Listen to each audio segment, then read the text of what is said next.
Hi guys, welcome to my channel Traveling with Kristin, where I take you around the world and life, helping you learn to become a digital nomad and thrive in a location independent lifestyle long term. Now, a common question that almost all digital nomads have, or actually definitely all of them, myself included, is where to live as a digital nomad. This is a recurring theme and a recurring issue throughout life. I know it's something that my friends and clients and I have been talking about for over a decade. So today I'm going to tell you my 7 top destinations for digital nomads and why. Now, everybody knows that Chiang Mai and Bali are digital nomad hotspots, and this video isn't necessarily about that. It's about a few places that you might not have thought of when planning your next trip as a digital nomad. Now, before we jump into things, let's define what makes a good digital nomad destination. In my opinion, there's 4 super important things to look at. First, obviously, is safety. So you want to make sure that you're going to a place that's safe. Internet comes in at a close second. High-speed internet is crucial, and without it, we can't do our jobs.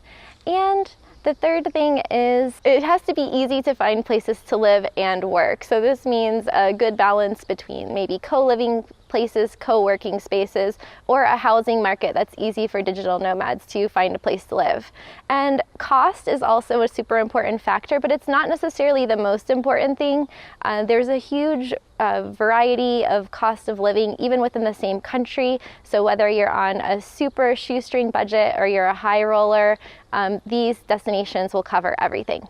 So the first destination, which I'm a little bit biased because I'm here right now in this beautiful place, is Bulgaria. And this might not be the first place that you would think about when starting your digital nomad journey or somewhere to go next, but honestly, Bulgaria checks all the boxes for me. I'm really sad that I had to travel to over 50 countries before I found this destination, and I've been here almost 3 months now, and I'm a super fan. So here's why.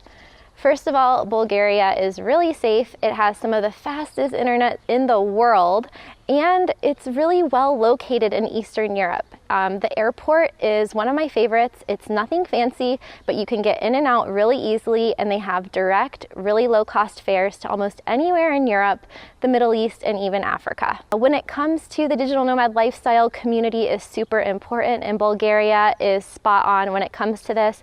You can live in the city, in the mountains, in one of the cute little towns, and you can probably find a pretty core digital nomad community wherever you go.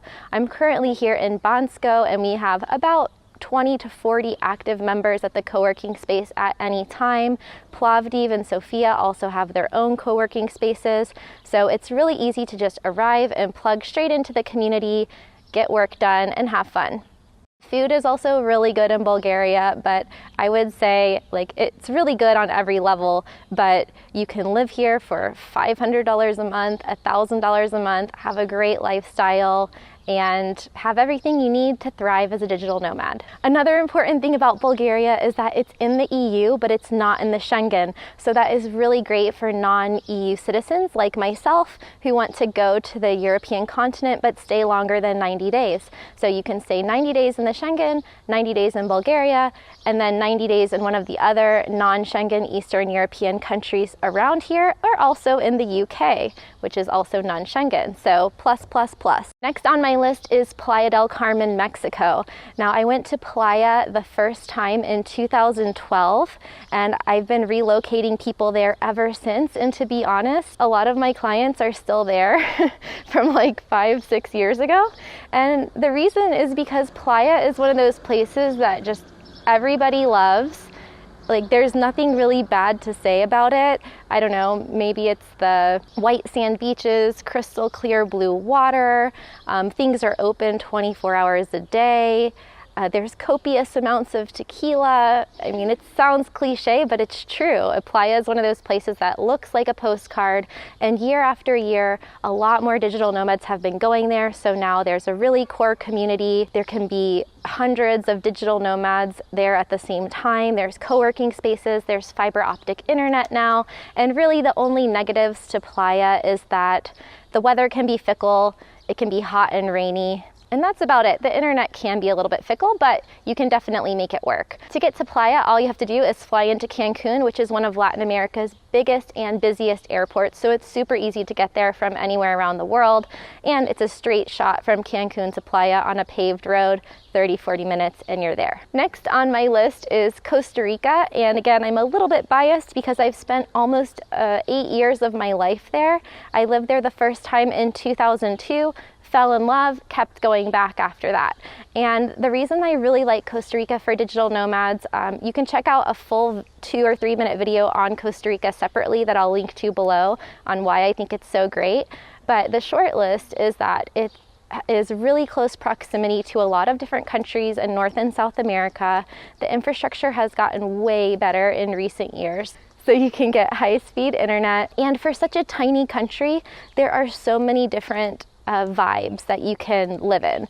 So there's so much diversity within the towns. You can go to the city, suburbs, beach towns, Caribbean side, Pacific side. Like really, you can never get bored there. And there's over, I think, 15 domestic airports in Costa Rica. So you can get anywhere in the country in less than an hour, which is really cool. And it's very foreigner friendly. They call it the Switzerland of Central America because they don't have an army, and the Central Valley kind of resembles Switzerland. And you know, there's pros and cons to not having an army. Security has been an issue on and off in Costa Rica. That's one of the downsides. That, and it can get expensive. But overall, Costa Rica, because of this reputation as an ecotourism destination and a safe country with nice locals, has attracted people from all over the world. So it's a huge melting pot, and you can definitely feel at home. Another benefit is that it's really good if you're interested in living a healthy lifestyle. There are organic markets on the weekends where you can get all your produce for like 20-30 bucks for the week, and it's full of health and wellness, retreats, yoga, surfing.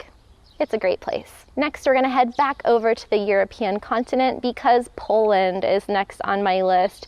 And why Poland specifically? Similarly to Bulgaria, it has really fast internet, lots of co-working opportunities, a low cost of living, and really good food.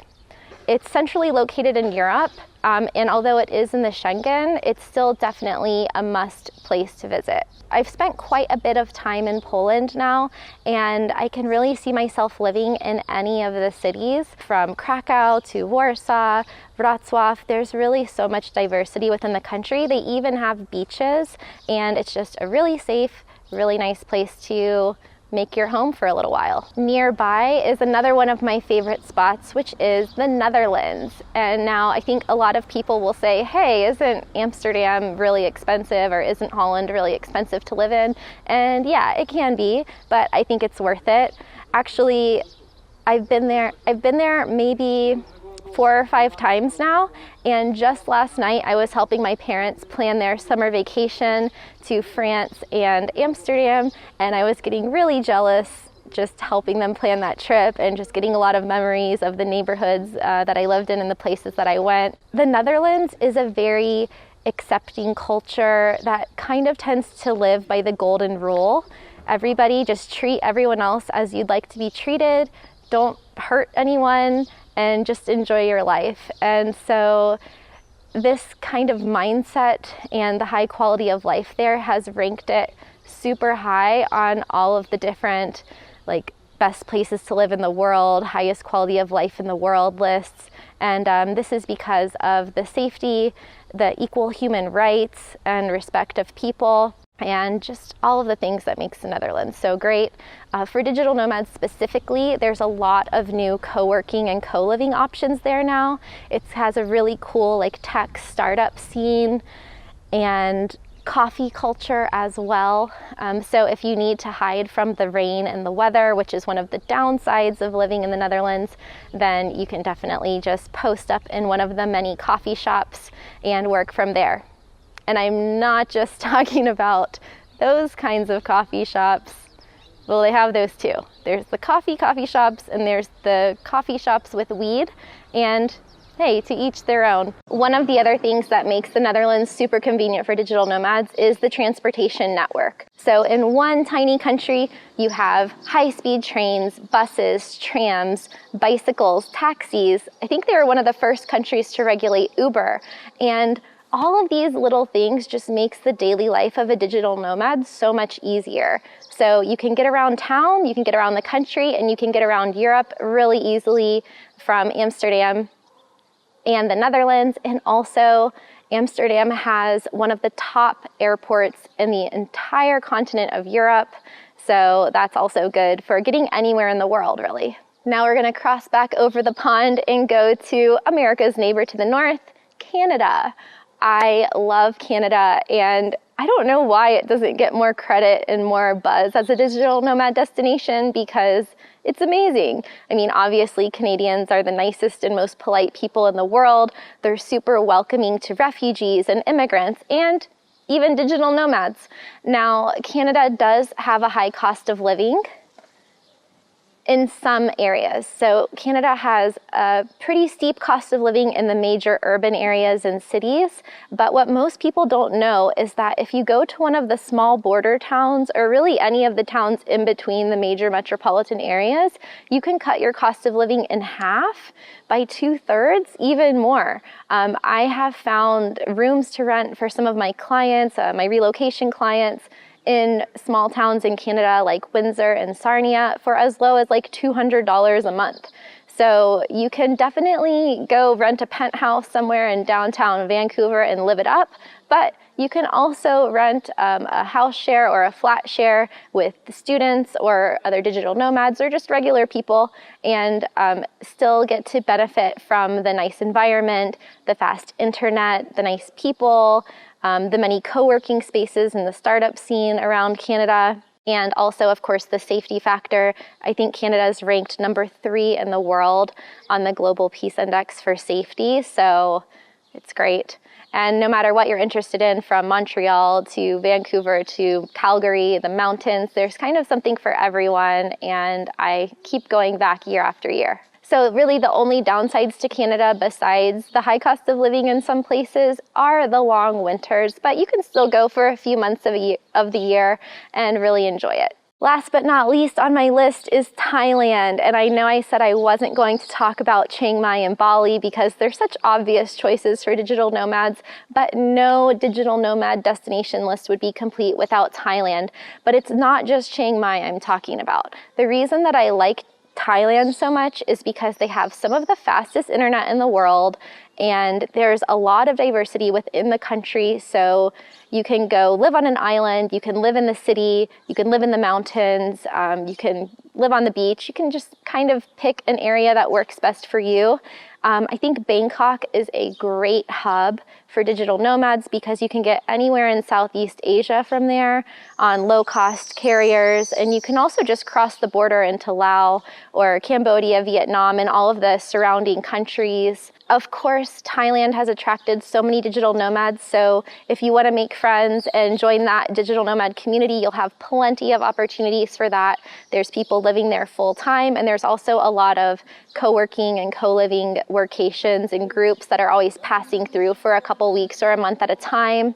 Really, the only things I don't like about Thailand is that it's super freaking hot. And I don't like working in areas that are really humid and tropical because it's just hard for me personally to concentrate.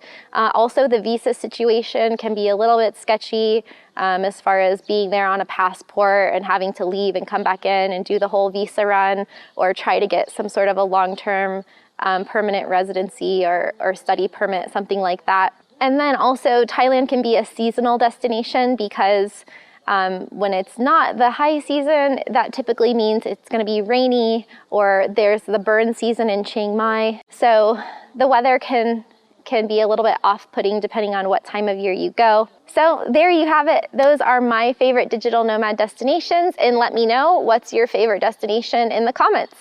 And make sure to subscribe for more weekly tips for digital nomads here on my channel, Traveling with Kristin. See you guys soon.